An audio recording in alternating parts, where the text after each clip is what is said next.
حارت الأفكار في حكمة من قد هدانا سبلنا عز وجل. كتب الموت على الخلق فكم فل من جيش وأفنى من دول. أين نمرود وكنعان ومن ملك الأرض وولى وعزل. أين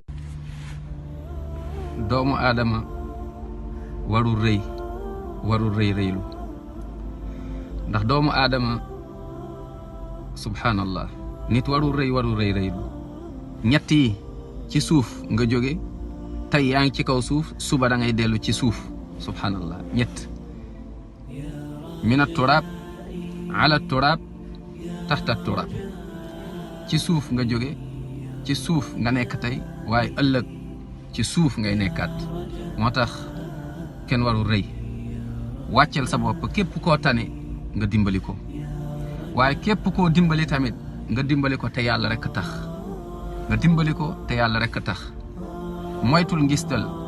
moytul def ndax nit ñi tagg la moytul maye ndax nit ñi wax ni ku baax nga moytul def jaamu yàlla ndax nit ñi tagg la waaye lépp looy def rek def ko te yàlla rek tax yàlla rek na tax waaye fexeel tamit looy def li mu dëppook jàngale yonent bi Muhammad sallallahu alayhi wa sallam bu rëy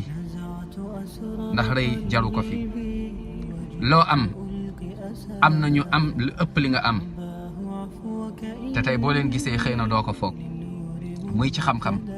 muy ci alal muy ci loo mënta nekk rek loo mën a am waaye bu rëy ndax li tax ngay rëy doo ko yóbbaale sa bàmmeel muy alal doo ko yóbbaale muy kër doo ko yóbbaale muy oto yu bari doo ko yóbbaale muy pouvoir doo ko yóbbaale lenn rek ngay yóbbaale moom mooy te moo lay njariñ lenn rek ngay yóbbaale mu njariñ la moom mooy sa jëf ju baax te jëf ju baax képp koo xam ne jëf na ko te xam ko li tax mu koy jëf kooku du rëy waaye bu weesoo loolu jëf lu bon ngay yóbbu te nag jëf ju bon moom ku ko yóbbaale xamal ni di nga sori yërmande yàlla bi maanaa di nga jege safara di nga sori aljanna yàlla na yàlla musal ñu ci safara dugal ñu aljanna kon bu rëy booy wax nit ñi waxal ak ñoom ci teggin nga ànd ak yar waaye koo tane tamit na nga garder toujours mooy yërmande waaw ki ñàkk te amul boo koy may ko te yàlla tax soo koy may sax yëkkati ko booy defal te yàlla rek a tax booy bàyyil te yàlla rek a tax bu la àdduna wor bu la alal wor naam bu la pouvoir wor ñaata ñoo amoon démb tey amatuñu naam ñaata ñoo xamante ni kenn xawlu leen woon ëllëg démb waaye tey ñu ngi nii ñëpp a ngi leen di xool àdduna nii la wa tilkal ayyaamu nudaawilhaa bayna nnaas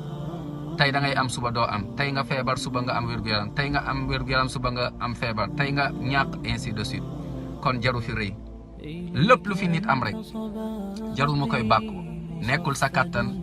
nekkul sa xam-xam nekkul sa pouvoir waaye yërmande yàlla kon dellu rek nga ne alhamdulillahi rabbil alamin dellul nga ne alhamdulillahi alladi bi ni'matihi tatimmu salihat dellul nga ne alhamdulillah ala kulli haal ci loo mën a nekk rek santal yàlla waaye nga fexe li tax nga ñëw ci kaw suuf nga def ko mooy lan mooy jaamu yàlla kese te doo ko bokkaaleeg dara topp sunna yonent bi Muhammad sallallahu alayhi wa sallam mu doy la l'islam doy la ndax ñett yooyu lañ lay laaj sa bàmmeel mooy man rabbuka kuy sa borom man nabiyuka kuy sa yonent maa diinuka luy sa diina soo xamee yi incha allah aljanna nga jëm yàlla na yàlla dugal ñu aljanna musal ñu ci safara ñun ñëpp yàlla na yàlla barkeel suñu njaboot may ñu mujj bu rafet yàlla na yàlla suturaal ñu ci lu feeñ ak lu nëbb yàlla na yàlla